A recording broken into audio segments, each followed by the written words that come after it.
स्वागत आप सभी का आपके साथ। मैं हूं पुनीत और आप देख रहे हैं 5 की आंच। चुनावी साल है, लिहाजा छत्तीसगढ़ में फिर एक बार बाहर आया है आरक्षण का बिल का मामला। इस बार मुद्दे को हवा मिली है एक मंत्री के बयान और राज्यपाल के इनकार के चलते। आइए इस पर एक रिपोर्ट देखते हैं।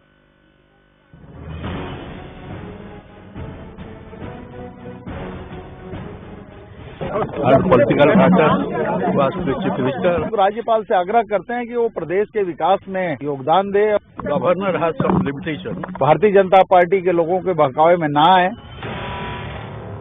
चुनावी साल में छत्तीसगढ़ का सबसे बड़ा मुद्दा है आरक्षण, जिसे लेकर गेंद को एक पाले से दूसरे पाले में उछालने का काम हो रहा है।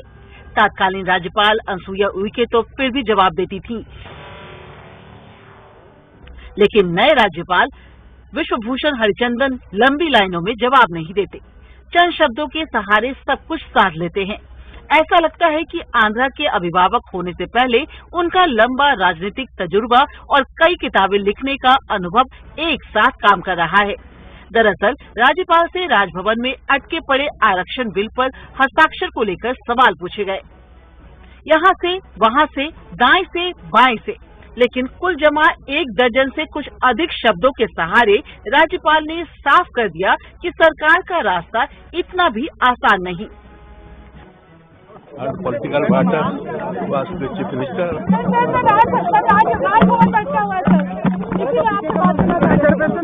Governor has some limitation. That's what don't ask all this question.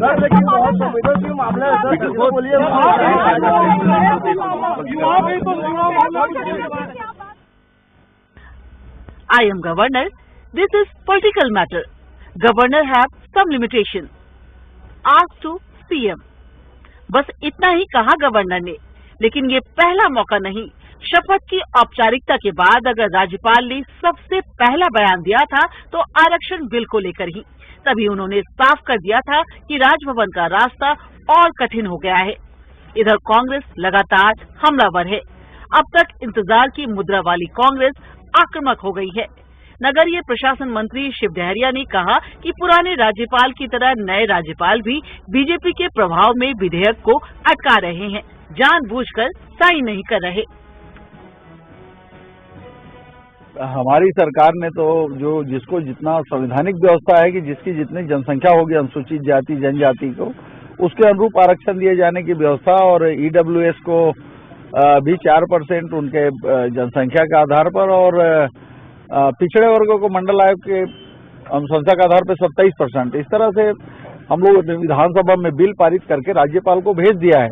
लगभग 4 महीने हो गए, लेकिन राज्यपाल महोदय द्वारा हस्ताक्षर नहीं करना हमारे प्रदेश के लोगों के विकास में जानबूझकर अवरोध पैदा करने के बराबर है। समाज के लोग जो असंवित हैं, अनुसूचित जाति के, जनजाति के, पिछड़े वर्ग के, EWS के लोग राजभवन की तरफ देख रहे हैं कि अभी तक क्यों रोका जा रहा है, और लोग इस बात को समझ रहे हैं कि भारतीय जनता पार्टी के दबाव में आकर माननीय राज्यपाल जी इस विधेयक को रोके हैं, और ऐसा प्रतीत होता है कि भारतीय जनता पार्टी आरक्षण विरोधी है।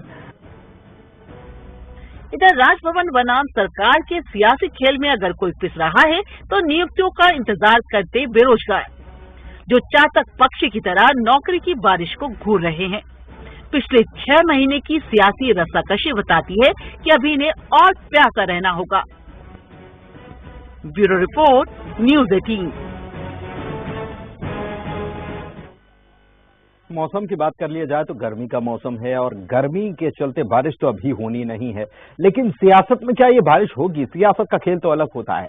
मुख्यमंत्री भूपेश बघेल ने कहा कि उन्होंने आरक्षण को लेकर प्रधानमंत्री को भी खत लिखा, लेकिन वहां से भी कोई जवाब नहीं आया। उन्होंने बीजेपी पर आरक्षण के खिलाफ होने के आरोप भी लगाए। ये चीज तो सही बात है कि विधानसभा जो पारित है बिल वो राजभवन में आरक्षण बिल अटका हुआ है, तब तक के भर्ती प्रक्रिया हम शुरू नहीं कर सकते। बहुत सारे विभाग हैं जिसमें हमको भर्ती करना है, चाहे एजुकेशन हो, चाहे पुलिस हो, चाहे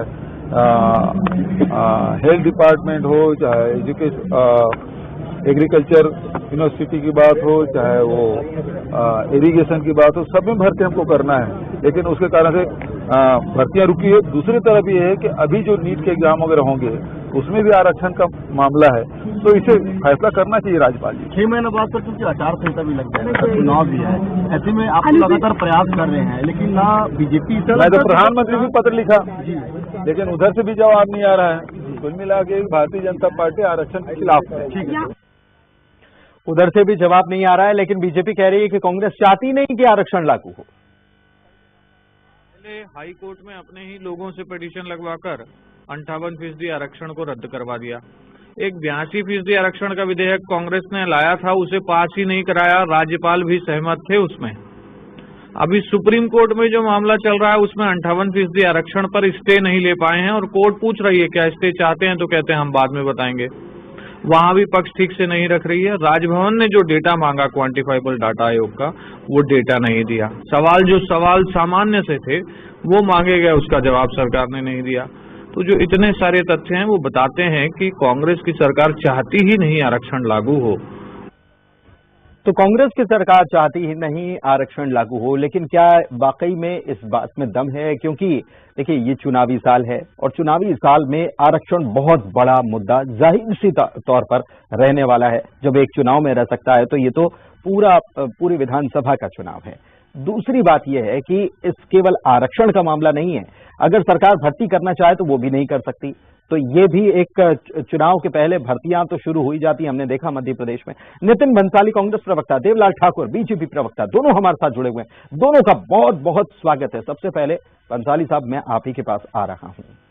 भाई, क्वांटिफाइबल डेटा जो राजभवन की तरफ से मांगा गया, ये बीजेपी बार बार कहती है कि आप लोग नहीं दे रहे हैं, ना उसे सार्वजनिक कर रहे हैं, ना उसे सदन में रख रहे हैं, राजभवन भी नहीं भेज रहे हैं।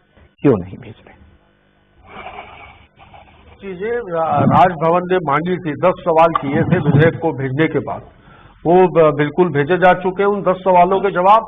और जो विधेयक, भाई राज्यपाल का जो संविधान के तहत जो अधिकार है राजभवन के, उन अधिकारों के तहत विधानसभा में की गई कार्यवाही पर यदि कोई विधेयक पास होकर विधानसभा से राजभवन आता है तो उस पर यदि कोई क्वेरी हो या उसमें कोई कम ज्यादा हो तो उस विधेयक को उस क्वेरी के साथ ही लौटा देना चाहिए। ये नियम है, ये संवैधानिक नियम बता रहा हूं मैं आपको।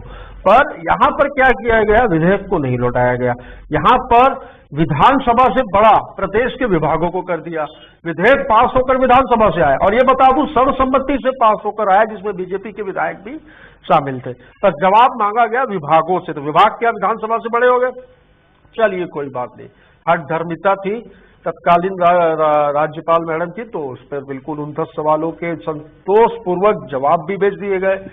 हमने सोचा कि चलो इनके ऊपर दबाव है, नए राज्यपाल आएंगे, तो नए राज्यपाल का भी वही रहा कि मुझे ऐसा लगता है, जैसा कि हमारे वरिष्ठ मंत्री कहते थे कि वो दबाव में थी, शायद ये भी दबाव में काम कर रहे हैं। I am governor, this is political matter. अभी आपके चैनल में मैं सुन रहा था उनकी बाइट, तो यदि वो गवर्नर है और ये पॉलिटिकल मैटर है तो ये पॉलिटिकल मैटर नहीं है। विधानसभा से जो चीज पारित होकर आई है प्रदेश के युवाओं के भविष्य का सवाल है। एक एक दिन जो निकल रहा है ये प्रदेश के युवाओं के भविष्य के साथ खिलवाड़ किया जा रहा है, अन्याय किया जा रहा है। इस पर उनको सोचना चाहिए और भारतीय जनता पार्टी को जाकर कहीं चुल्लू भर पानी में डूब मरना चाहिए, क्योंकि मुद्दे हैं नहीं, मुद्दे नहीं है तो भाई कहीं प्रदेश में युवाओं के हितों के लिए, आरक्षण लाभार्थियों के हितों के लिए यदि विधानसभा में कोई बिल पास हुआ है तो आप जाइए और जाकर गवर्नर साहब से जाकर वहां पर चर्चा करिए और उन्हें कहिए कि सहानुभूतिपूर्वक इस पर तत्काल निर्णय ले और प्रदेश के भविष्य के बारे में सोचे। आप कह रहे हैं बार भी आप कह रहे हैं कि मुद्दे नहीं, हाँ ठीक है, एक बार भी आप कह रहे हैं कि एक बार भी नहीं गए। देवलाल ठाकुर साहब, मैं आपके पास आता हूं, आपको क्या लगता है कि आप बीजेपी का जो मूव है इस मामले पर, कांग्रेस की गर्दन को फंसा लिया है? ऐन चुनाव के पहले अगर ये आरक्षण नहीं मिल पाता है तो बीजेपी को उसका फायदा मिल जाएगा, आपको लगता है? देखिए, इसमें फायदे नुकसान की बात नहीं है। भारतीय जनता पार्टी ने तो इस प्रदेश में रहने वाले आदिवासी वर्ग के लिए उनकी जनसंख्या के अनुपात में 25% का आरक्षण रखा है। और भारतीय जनता पार्टी की जब तक सरकार थी तब तक आदिवासियों को उनका 32% आरक्षण मिलते रहा। मान ये 4.5 साल से कांग्रेस की सरकार है। कांग्रेस की सरकार आने के बाद ही आदिवासियों का आरक्षण छीना गया। अभी वर्तमान में किसी का आरक्षण छीना गया है वो आदिवासी वर्ग का है।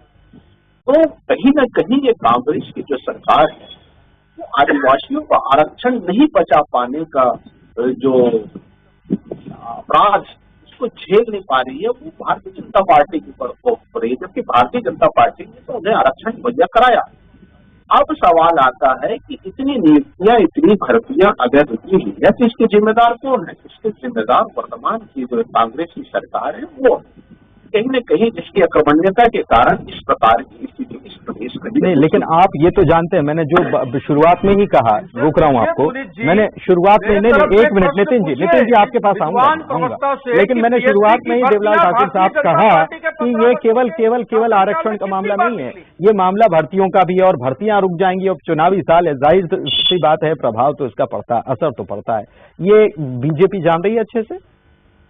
देखिए, भारतीय जनता पार्टी वो संविधान को बहुत अच्छे से समझता है। वो संविधान का अगर कोई विशेषज्ञ इनके सरकार होगा तो वो बहुत अच्छे से जानता है इस प्रदेश का मुख्यमंत्री आज चाहे भर्तियां प्रारंभ हो जाए, इस दिशा में काम कर रही है। इस प्रदेश का मुख्यमंत्री सर्व अधिकार होता है आरक्षण के मामले में, सर्वव्याप्त है कि किसी भी राज्य की सरकार को उसके पास सारे अधिकार सुरक्षित होते हैं कि जिस आरक्षण अनुपात में वो भर्ती कराना चाहता है वो कल करवा सकते हैं। उनको किसी ने नहीं रोक रखा, कौन रोकेगा उनको?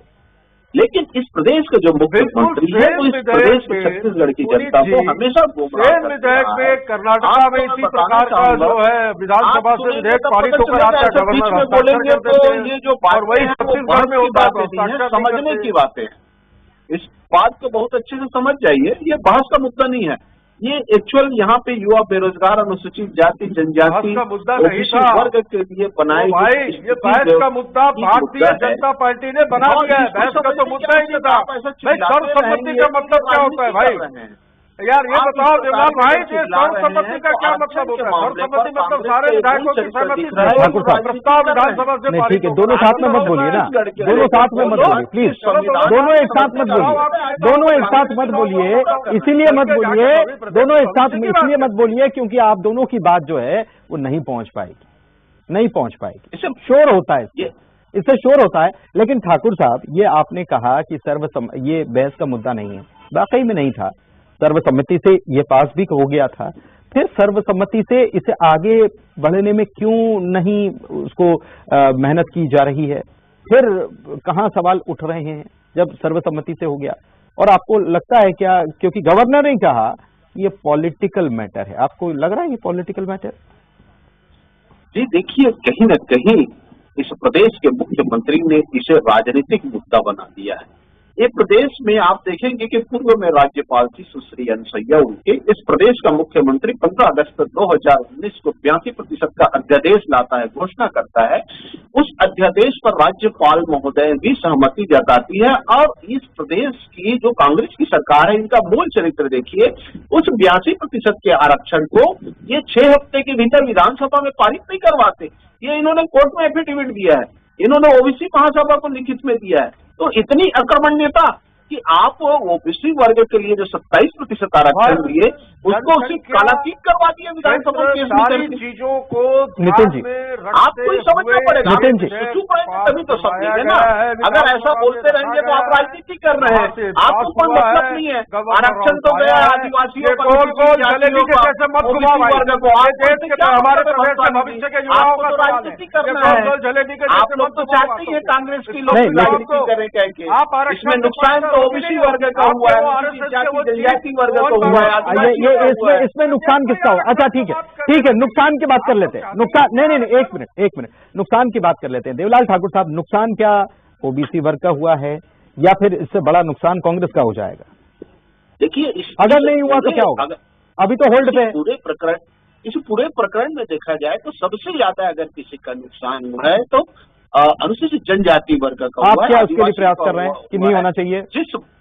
जिस भरोसे से उन्होंने 29 सीट इनको जीत कर दिया, उस भरोसे को तोड़कर यहाँ के मुख्यमंत्री ने उनका आरक्षण छीन लिया। नितिन जी, कहीं न कहीं इस प्रदेश के मुख्यमंत्री ने आदिवासी समाज के साथ धोखा किया है। नितिन, उनके लिए इन्होंने सुप्रीम कोर्ट में भी पैरवी नहीं की, हाई कोर्ट में भी। नितिन जी, आपने जो ये 56% किया था, उल्टा चोर कोतवाल को डांटे, चोर की दाढ़ी में तिनका, ये सब थोड़ा आपके ऊपर बढ़ा छूट दो, होती है, कहावत है, अपने आप मेरी जबान पर दिमाग आ को गई थोड़ा है। बढ़ाओ, 2% आपने क्या किया, 2012 में जो लंगड़ा विधेयक लाया था, 18 तक के आलू छिला आप लोगों ने। 2% 6 साल आपकी सरकार थी, 6 साल में आपने जो समितियां बनाई, कोर्ट ने जो एफिडेविट मांगे, जो ननकी राम कंवर की अध्यक्षता में जो समिति बनी थी उसकी रिपोर्ट, चीफ सेक्रेटरी की अध्यक्षता में जो समिति बनी थी उसकी रिपोर्ट, कुछ तो नहीं भेज पाए आप लोग। वो लंगड़ा विधेयक ध्वस्त हो गया। हमने भरपूर प्रयास किए और मैं ये दावे के साथ कहता हूं, सड़क से लेकर संसद तक, न्यायालय तक, राजभवन तक, प्रदेश के युवाओं के भविष्य के लिए जिस हद तक जाना होगा कांग्रेस पार्टी जाएगी और हम लड़ेंगे और जीतेंगे। और लेकिन नितिन जी मेरा सवाल यह है कि गर्दन तो फंसी हुई है कांग्रेस की अभी, क्योंकि जो संवैधानिक रूप से जो व्यवस्था है, राज्यपाल तो कितने भी समय तक होल्ड कर सकते हैं उसको। राज्यपाल, यही तो कहा जा रहा है कि पूरे देश में संविधान खतरे में है। संविधान के तहत जो शक्तियां दी गई हैं उन शक्तियों का दुरुपयोग हो रहा है। मैं तो खुला बोलता हूं भाई, ऐसा नहीं होना चाहिए। उनको ये सोचना चाहिए कि प्रदेश में जो प्रमोशन पाने वाले जो लोग हैं उनका भविष्य अटका हुआ है, इस प्रदेश में युवाओं की भर्तियां रुकी हुई हैं, ये प्रदेश के भविष्य का सवाल है। और प्रदेश के भविष्य के सवाल में यदि गवर्नर ये कह दे कि I am governor, this is political matter, तो ये तो हास्यास्पद है, ऐसा नहीं होना चाहिए। खुद भारतीय जनता पार्टी को इसमें तत्परता और संवेदनशीलता दिखाते हुए ठाकुर साहब, तनिक भी यदि इनके अंदर ठाकुर साहब, आपने अभी कुछ देर पहले ही ये कहा कि इसमें सबसे बड़ा नुकसान जो है, ठाकुर साहब आपने अभी कहा कि सबसे बड़ा नुकसान ओबीसी वर्ग को इससे होने वाला है, वो युवा जो हैं जो इंतजार कर रहे हैं उनको नुकसान होने वाला है। फिर ये पॉलिटिकल मैटर कैसे हो जाता है? जी, मैं इस बात को मैंने आपसे कहा, आदिवासी और ओबीसी वर्ग को इससे सबसे ज्यादा नुकसान होने वाला है, क्योंकि इस वर्ग जो है वो आपसे भी आप लोगों को आप सुनेंगे नहीं तो राजनीति कर रहे हैं, आप लोगों को आप सुनना ही नहीं लोग कि आदिवासी आप अपनी बात कहिए। ओबीसी वर्ग, नितिन जी एक मिनट प्लीज, हाँ बोलिए। काम कैसे चलेगा?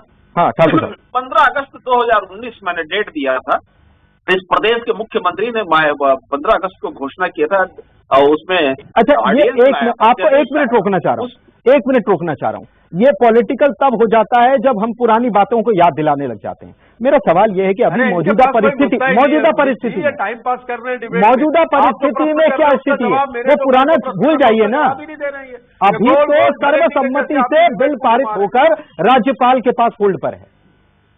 मैं एक चीज कहना चाह रहा हूँ, पुरानी चीजों को, इनकी अक्रमण्यता को आप कैसे भूल जाओगे? ये जो संघर्ष करवा रहे हैं, फिर प्रदेश का मुख्यमंत्री है, ठाकुर साहब आप समझ नहीं रहे, बोलने वाला फिर नहीं ठाकुर साहब देखिए इसमें समझिए, फिर जब एक उंगली उठती है तो 3 अपनी तरफ होती है। फिर सवाल यह है कि फिर आपके ऊपर भी वो ननकी राम कंवर की रिपोर्ट क्यों नहीं आपने पेश की और तमाम सवाल, और इन्हीं सुनिए इन्हीं बातों में उलझ कर रह जाएंगे और जो मौजूदा मुद्दा है ना वो कहीं और ही चला जाएगा। उसी बात को आप खेलते रहेंगे आपस में और ये बड़ी समस्या है।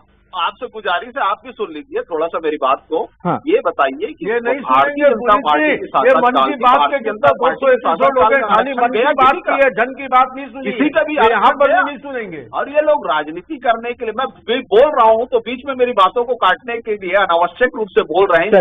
समय यहीं तक, माफ कीजिएगा। देखिए मेरी कोशिश थी कि आप दोनों को पर्याप्त समय दिया जाए, लेकिन 2019, 2018 और 2012 तक बात पहुंच गई, लेकिन मौजूदा वक्त की बात कौन करेगा?